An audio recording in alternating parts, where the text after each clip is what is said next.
왕족에 있어서 그 왕위가 순적하게 가지 못하는 그런 때가 있습니다.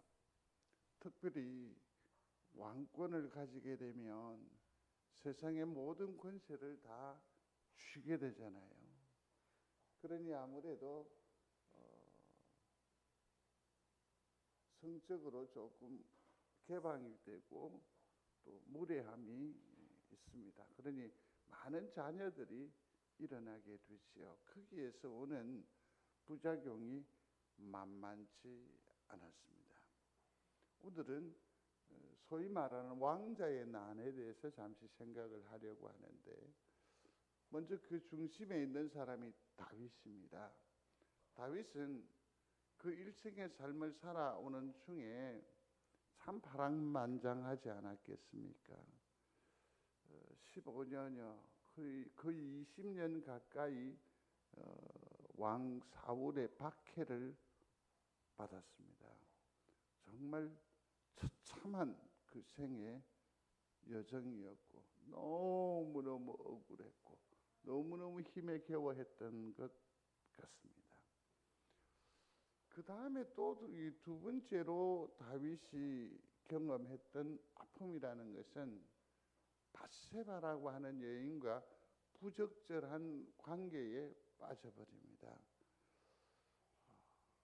천하의 지도자이고 영의 사람이라고 추앙을 해왔고 의지해 왔는데, 이 사람이 도덕적인 이 스캔들에 빠지니까 성도들이 실망을 하지 않을까요? 그러니까 여기에서 이제 이 다윗이 도덕적으로 문제 결함이 노출이 되니까 백성들이 왕을 쳐다보는 게 행복하지를 않은 겁니다. 그러니까 지도력이 많이 위축이 되고 상실이 되는, 그래서 이 다윗이 백인지치 흠뻑 젖도록 하나님 앞에 울분했던, 아파했던 그런 인생의 사건이 있었습니다. 그런데 이 마지막 왕자의 난은 다윗이 매우 부끄러워했습니다. 너무너무 힘들어했습니다. 여러분들이 지금 보고 있는 성경 중에 사무엘하 15장을 빨리 펼쳐보시기를 바랍니다. 미리 우리가 준비를 했으니까 사무엘하 15장 쭉 보시면 됩니다. 제가 소리하는 대로 따라가 보시면 이때에 얼마나 다윗이 힘들어했는지 아실 수 있을 거예요. 자, 15장 14절을 한번 보시겠습니까? 구약성경 487페이지쯤 될 겁니다. 487페이지쯤 찾으셨습니까? 찾으셨으면 소리하십시오. 예 라고 하시면 됩니다. 예. 14절 읽겠습니다. 다윗이 예루살렘에 함께 있는 그의 모든 신하들에게 이르되, 그렇지 아니하면 우리 중 한 사람도 압살롬에게 피하지 못하리라. 빨리 가자. 두렵건대 우리를 패하고 칼날로 성읍을 칠까 하노라. 아멘. 16절도 보면 왕이 나갈 때에 그의 가족들을 다 따르게 하고 후궁 10명을 왕이 남겨두어 왕궁을 지키게 하니라. 다 떠나는 거예요. 그런데 여기에서 후궁 10명은 왜 또 남겨놨을까? 이게 다윗의 가슴을 찢어지게 합니다. 압살롬은 아들이거든. 후궁이라 하지만 격으로는 엄마잖아. 부모잖아. 그런데 압살롬이 이 후궁을 자기 침실에 들입니다. 이 소리를 들은 다윗은 어쩌겠어요? 어쩌겠냐고요. 물론 성경은 바세바와 더불어서 부적절한 관계 뒤에 백주 대낮에 너의 후궁들이 어려움을 당할 것이라고 예언됐어요. 그럼에도 불구하고 다윗이 얼마나 가슴이 무너지겠어요. 그렇죠? 오랜 세월을 삶을 경영해 오신 성도들에게 이 말을 쓰면 좀 어렵습니다만은 참 잘 살아야 된다. 그죠? 참 잘 살아야 된다. 얼마나 가슴이 무너지고 깨어졌겠습니까? 깨어졌겠습니까? 30절로 넘어가 보십시다. 다 같이 읽겠습니다. 다윗이 감람산길로 올라갈 때에 그의 머리를 그가 가리고 맨발로 울며 가고 그와 함께 가는 모든 백성들도 각각 자기의 머리를 가리고 울며 올라가니라. 아멘. 천하의 다윗인데 한밤중에 맨발로 그 차가운 기드론 시내를 백성들하고 끄끄 울면서 이 얼마나 큰 고통일까요? 무엇보다도 어른들이 굉장히 힘에 겨워하는 것 중에 하나가 뭐냐면 이 배신과 이 아픔이 어디에서부터 오는 거죠?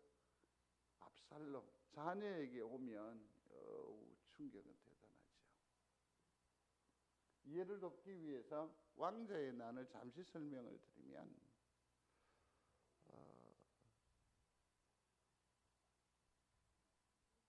다윗이 나라를 이루어 나가는데 항상 거기에는 주도적 세력이 따로 있었습니다. 훗날 나라가 갈릴 때 남쪽 유다, 북쪽 이스라엘. 그냥 이스라엘이라고 하는 것을 조금 구분하기 위해서 성경은 북이스라엘이라고 해요. 이때의 이스라엘을. 그리고 밑에는 유다라고 해요. 그런데 여기에는 베냐민, 유다 지파 몇몇 두 지파밖에 없지만 나머지 10지파는 다 북쪽이에요. 그러니까 처음부터 생각이 틀렸던 거예요. 좀 더 깊이 가볼까요? 야곱이 장가를 갔는데 아침에 일어나 보니까 이 신부가 아니야. 자기는 라헬을 사랑했는데 큰언니 누가 들어왔어? 레아가 들어온 거예요. 못생겼을 수 있겠지. 그러나 자기가 마음에 두었던 라헬이 아닌 거예요. 어찌됐든 레아도 얻고 라헬도 얻었어. 결혼 생활을 하는데 하나님께서 공평하시잖아요. 레아의 태는 여셨는데 야곱이 사랑하는 라헬의 태는 닫으셨어요. 그러니까 여기에서 이제 야곱이 갈팡질팡하는 거예요. 이 사이에 이 두 여인이 각각 몸종들을 야곱에게 드려서 아들 낳기 경쟁을 하죠. 경쟁을 해요. 계속해서 하나님은 라헬의 태를 닫으시는 동안 레아의 자손들은 늘어날 거 아니에요. 그죠? 그러니 이스라엘의 다윗 왕국의 생각에 그 뿌리는 무엇에 있습니까? 욕심에 있는 거예요.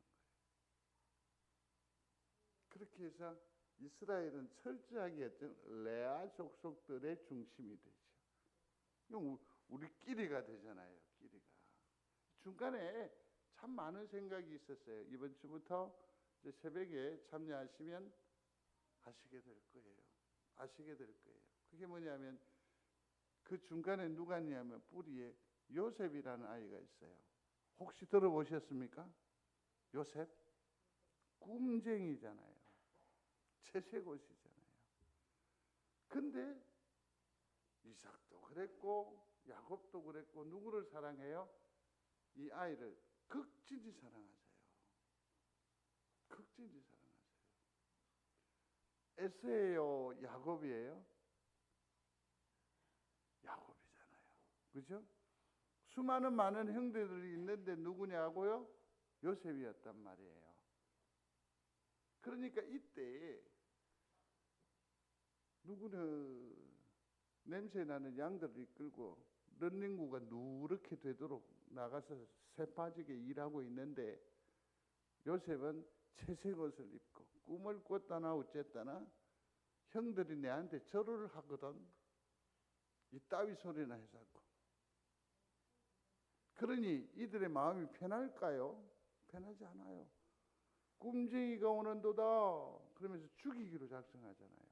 어쨌든 이복인데 형제인데 죽여버려요. 팔아버리잖아요. 성도 여러분, 성경에 이런 얘기를 하면 여러분들은 어떤 생각을 종종 하시는지요? 우리와 상관이 있어요? 없어요? 있는 것 같아요. 옆집하고는 정말 잘 지내는데 철천지 원수는 대부분 형제지간이다고. 저보세요. 눈 피하지 마시고. 황 목사 집안만 그래? 정말 이상하죠? 왜 그럴까? 왜 그럴까? 생각이 이중 구조가 되어 있어요. 그러니까 굉장히 어려웠죠. 또 하나는 앞서 말씀드렸습니다. 도덕성이 상실된 리더는 민심을 얻을 수 있을까요? 없어요. 그 다음에 결정적인 게 있습니다. 그게 뭐냐면 이 다윗이 늙어가면서 다 잘하는데 사사로운 일에 좀 무심했나 봐요.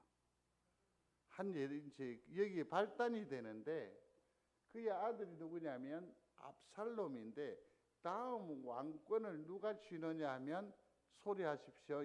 기억을 위해서 암논이라는 친구예요. 암논. 근데 야곱에게 있어 다윗에게 있어 수많은 자녀들이 있지 않았겠어요? 그 중에서 유난하게 이름이 딱 돋보이는 딸이 있는데 그 딸 이름이 다말이라고 합니다. 또 기억을 위해서 다말. 근데 이 암논이 이복 동생이거든. 누구? 친오빠가 누구냐면 압살롬이야. 그러니까 너무 이쁘니까 뭘 해요? 속여서 다말을 급탄을 해버려요. 그러니 친오빠인 압살롬이 열이 나지 않을까요? 아버지한테 얘기를 이럴 수가 있습니까? 근데 아버지가 결정을 안 하는 거예요. 유야무야 밀어버리는 거예요. 속에 압살롬이 불같이 일어날 거 아닙니까? 그렇게 해서 차마 이 꼴을 보지 못하고 압살롬이 한쪽으로 피난을 가요. 아버지가 그냥 너무 그 일을 자꾸 덜먹이니까 노를 바라니까 2년이 지났는데도 아무 해당 이 문제가 해결이 안 되는 거예요. 다윗은 아들은 크다 보면 그럴 수 있다라고 생각했겠죠. 그러자 이 압살롬이 어떻게 하느냐면 성문에 톡하니 앉아서 자네 어디 가시는가? 이 문제가 있어서 좀 해결을 받으려고 갑니다. 갈 것 없네. 왕이 늙었고 왕이 지쳐서 재판을 할 사람을 두지 않았으니 내가 판결해 드리겠네. 여차여차해서 자기 쪽으로 마음을 끌어가 버립니다. 성경은 이를 두고서 뭐라고 했느냐면 이 압살롬이 이스라엘 백성들의 마음을 훔쳤다라고 표현을 하고 있습니다. 15장 6절로 한번 넘어가 보십시오. 나와 있습니까? 6절 끝부분에 보면 이와 같아서 같이요 이스라엘 사람의 마음을 압살롬이 훔치니라. 그러니까 모든 민심을 누구 쪽으로 돌려버리는 겁니까? 압살롬 쪽으로 돌립니다. 백성들도 돌아서고 아들도 그렇고 모든 사람들이 사면초가에 빠진 사람 다윗입니다. 성도 여러분, 우리도 인생이 마음대로 되지 않습니다. 때로는 배신을 경험하기도 합니다. 믿을 만한 사람에게서 서운한 감정을 느끼는 때가 한두 번이 아닐 거요. 그럴 때는 여쭤봅니다. 어떻게 마음을 다스리십니까? 응? 한데 어디 근데 콕 쥐어 박을 수도 없을 텐데. 응? 그게 내 자식이고 내 형제고 내 가까운 사람일진데. 응? 오늘 다윗은 이 아픔의 문제를 어떻게 해결하는지 우리에게 참으로 좋은 가르침을 주고 있다 할 것입니다. 사실은 배신이나 아픔을 주는 그 원인은 대상은 멀리 있지 않습니다. 알아야 돼요.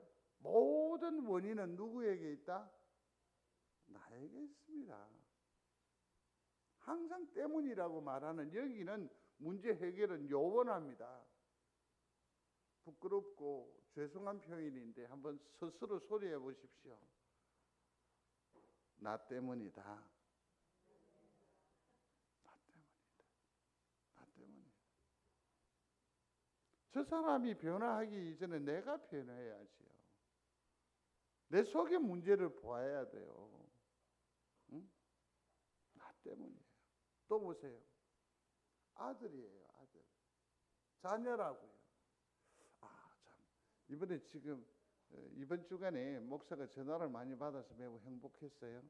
행복은 뭐 이번 주 못 온다고, 이번 주 어디 간다고, 이번 주 누구 만난다고, 전부 다 그러더만 좋겠다. 분명히 제가 말씀드립니다. 딸 둘 가진 제가 분명하게 말합니다. 아들 믿지 마십시오. 이게 시샘이 아닙니다. 인권사님 믿지 마이소. 믿지 마십시오. 믿지 마십시오. 아픔은 지금 거리에 있어요. 시편 55편을 겸하여 같이 꼭 읽어보시기를 바랍니다. 한번 소리합니다. 곧 너로다. 어떤 내용이냐면 이렇게 되어 있어요. 같이 읽어봅니다. 그는 곧 너로다. 나의 동료, 나의 친구, 나의 가까운 친으로다.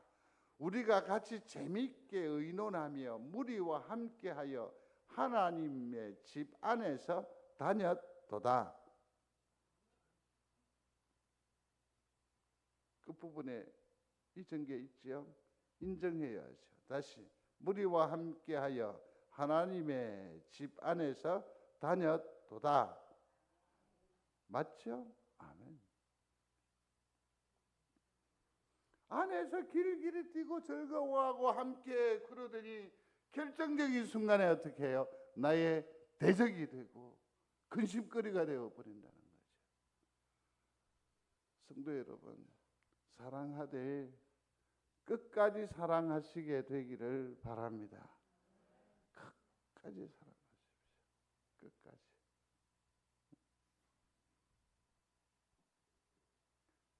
다윗은 지금 말합니다. 기억하십시오. 시편 3편, 시편 55편은 오늘 이 사무엘하 15장, 16장, 17장을 배경으로 한 시입니다. 돌아가셔서 꼭 기억하세요. 시편 3편 또 시편 몇 편? 55편을 한번 읽어보십시오. 나는 괴롭다고 말합니다. 내가 아프다고 말합니다. 앞서 질문을 드렸어요. 이러한 문제를 어떻게 해소하십니까?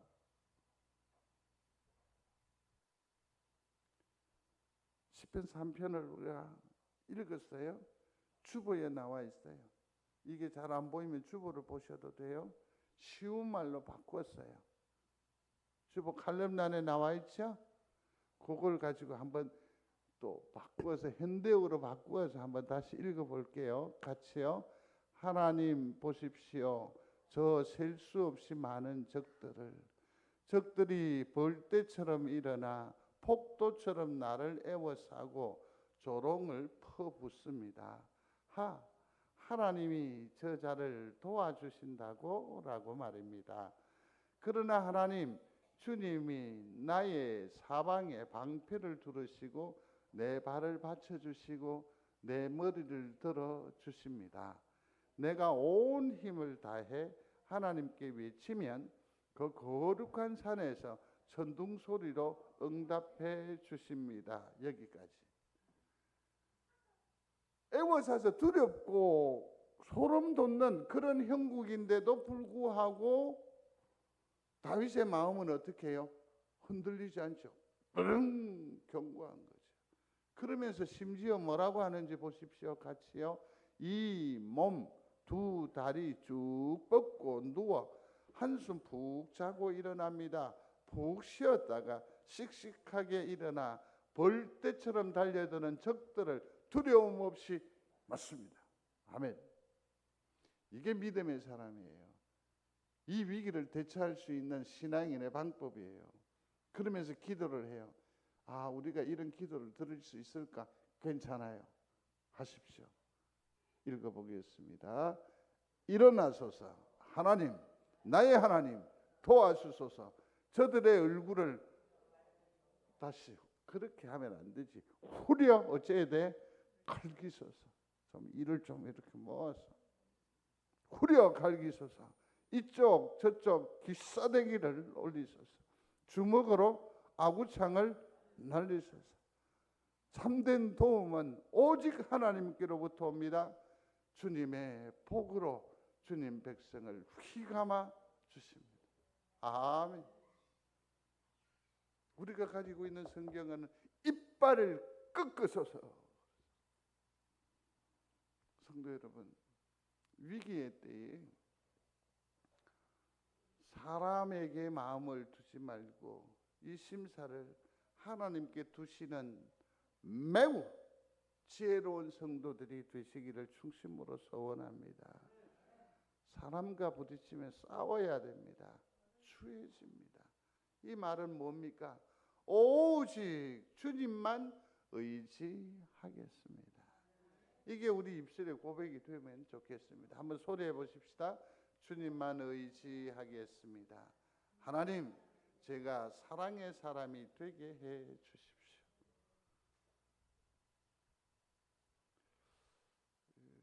오늘 교회를 비운 사람들이 너무 많아서 이게 좀 긴데 아껴놨다가 다음 주 엄청나게 길게 해버릴까요?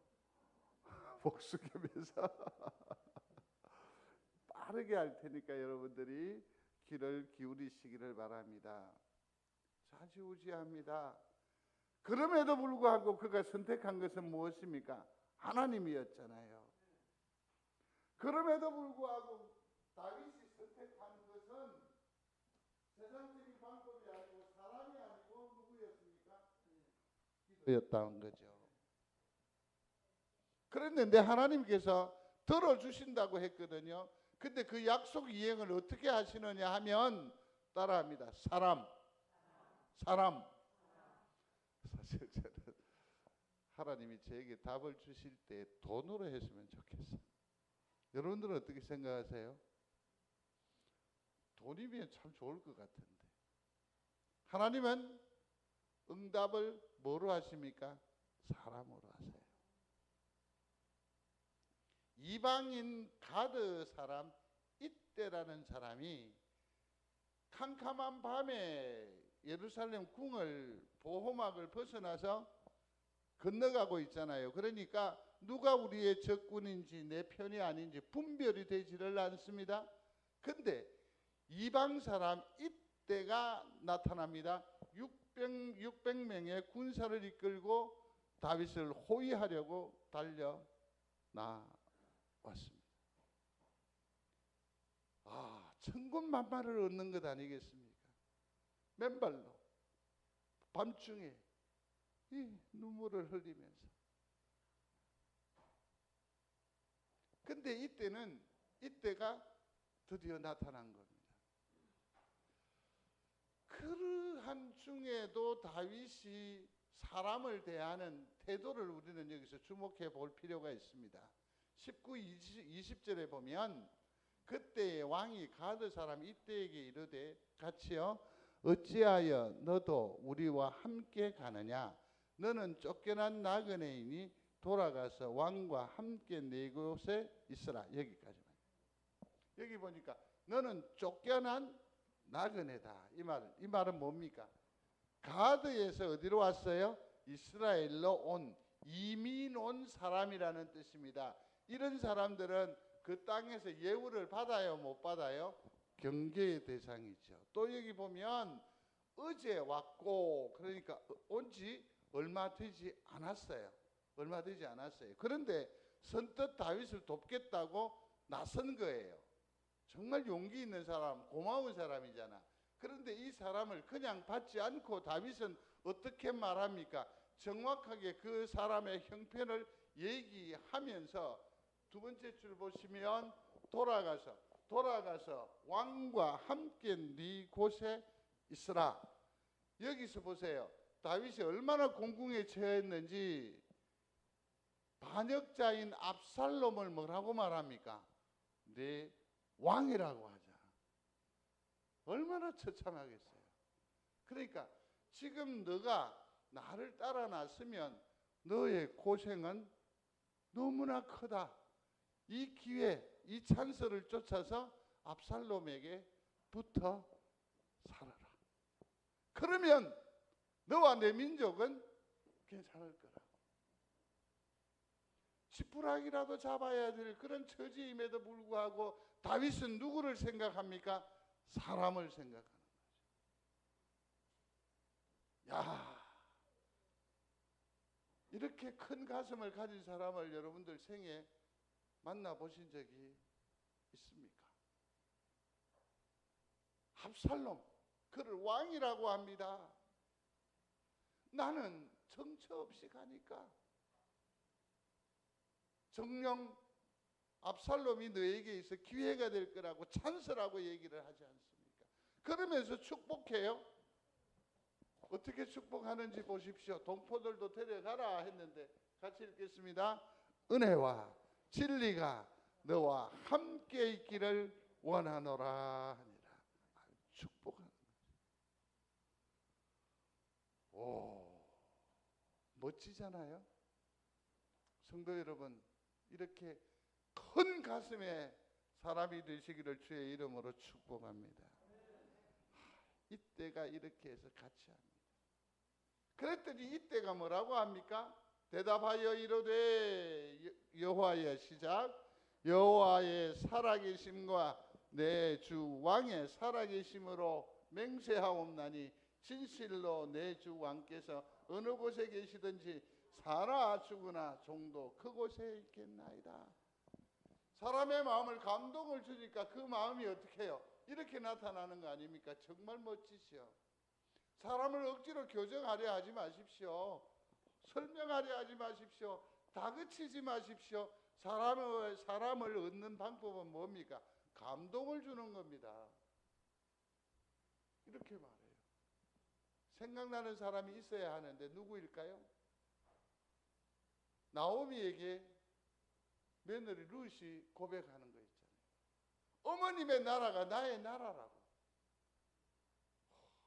그런 며느리 보시기를 바랍니다. 이미 끝났나?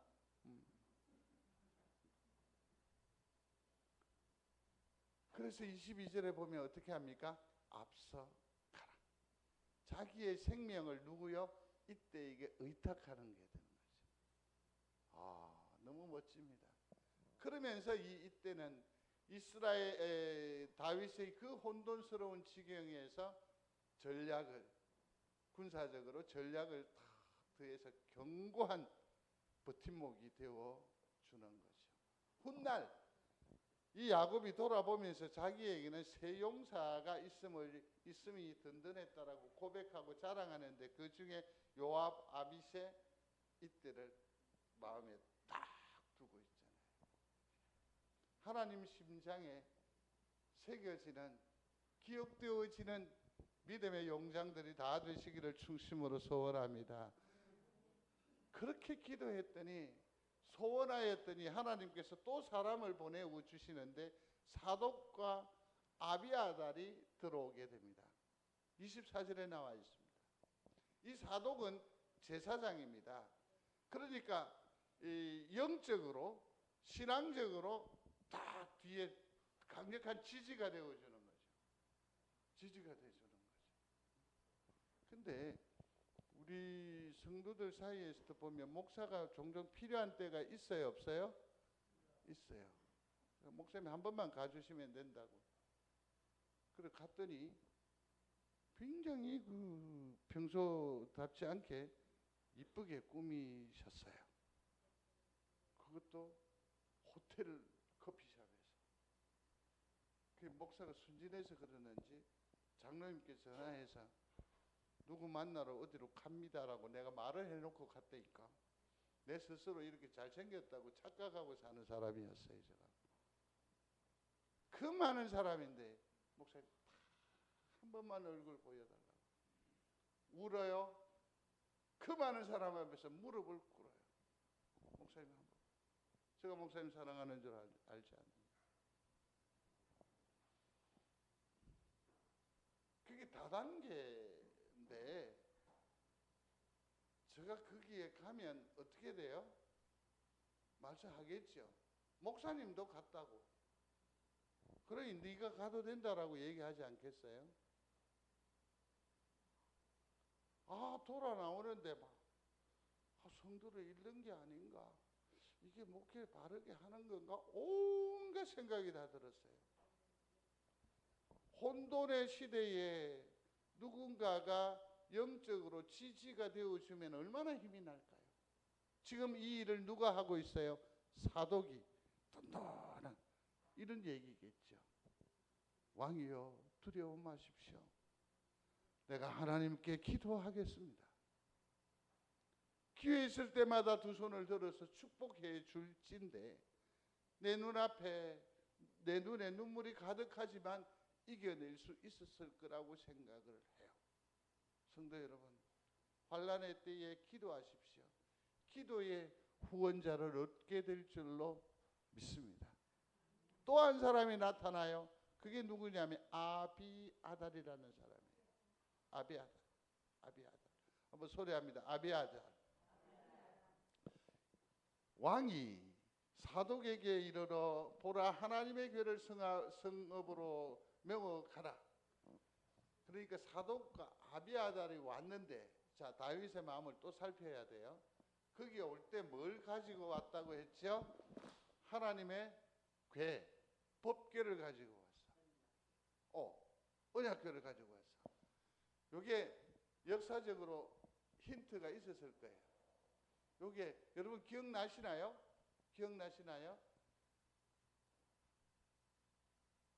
블레셋과 싸움을 하는데 힘에 부치니까 전쟁통에 뭘 들고 갔지? 법궤를 들고 간 적이 있죠. 그렇게 해서 전쟁도 피하고 법궤도 빼앗긴 적이 있죠. 그래서 아이를 낳았는데 그 아이 이름이 뭡니까? 하여튼 들었는데도 다 잊어먹어 주니까 목사는 할 얘기가 날마다 풍성해진다. 소리하십시오. 이가봇. 하나님의 영광이 떠났다. 이 엄청난 교훈이 다윗에게 있었겠죠. 어떻게 합니까? 성읍으로 도로 뭐해? 메어 가라. 자기의 어떤 위기에서 벗어나기 위해서 교회를 이용하지 않는 겁니다. 하나님을 사용하지 않는 겁니다. 하나님이 왜 수단이에요? 하나님의 목적이고 전부가 되어야지요. 교회가 전부가 되어야지요. 이래 하면 될 기라, 저래 하면 될 기라. 다윗은 어떻게 합니까? 도로 메어 성전에 드리라고 합니다. 하나님께서 내가 은혜를 입으면 내가 다시 들어가게 될 것이고 다시 역사를 하게 될 일이지, 이 일은 옳지 않다고. 정말 멋진 것 같아요.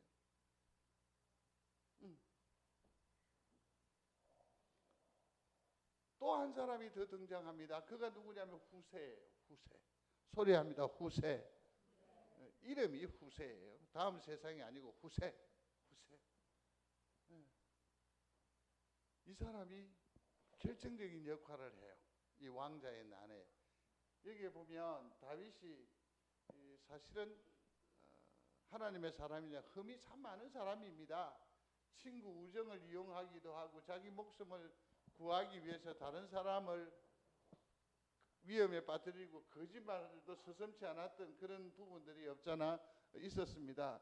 협조하지 않는 민간을 협박하기도 하고 폭력적일 때도 있었고, 목숨을 부지하기 위해서 나라를 배신하기도 하고 그랬어요.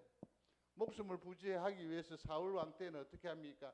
적국인 블레셋에 들어가 가지고 침을 질질 흘리면서 문짝을 긁으면서 미친 척 하기도 했었어요. 다윗은 살아나기 위해서 온갖 수단을 다 쓴 사람이었어요.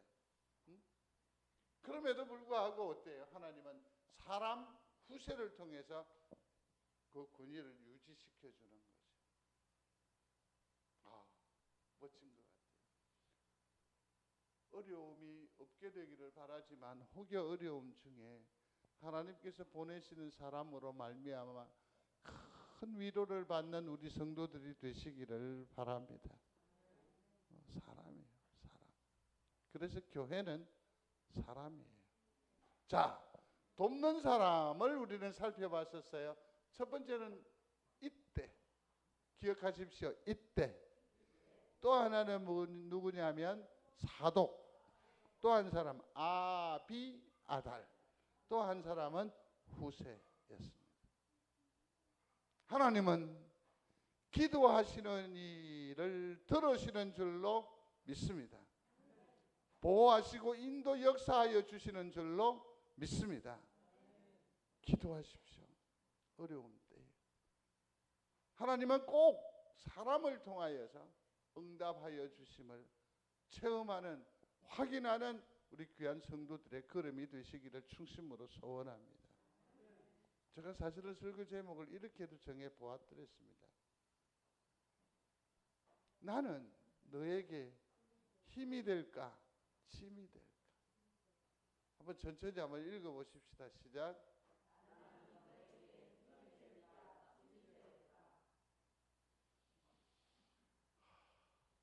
제가 성도들에게 힘입니까, 짐입니까? 그럼 여러분들은 스스로에게 누구를 떠올리면서 한번 해보십시오. 시작. 나는 너에게 힘이 될까, 짐이 될까? 자녀들의 관계에 있어서 우리가 생각해 보면 그렇지 않아요? 네? 그리고 한숨이 크게 나와. 힘이 될까, 짐이 될까? 성도 여러분, 내가 누군가에게 힘이 되는, 하나님의 손길이 되는, 하나님의 도움의 도구가 되는 복된 성도들이 다 되시기를 주의 이름으로 축원합니다. 고맙습니다. 하나님, 내가 나의 자녀들에게, 내가 나의 교회에, 나의 이웃에게 짐이 되지 않게 하시고 오히려 힘이 되는 우리의 남은 세월이 되도록 주님 기도하게 하여 주옵소서. 그 응답으로 주께서 사람을 통하여 역사하시는 놀라운 체험이 있는 우리 믿음의 사람들의 남은 생의 여정이 되도록 축복하여 주옵소서. 예수님 이름으로 기도드리옵나이다. 아멘.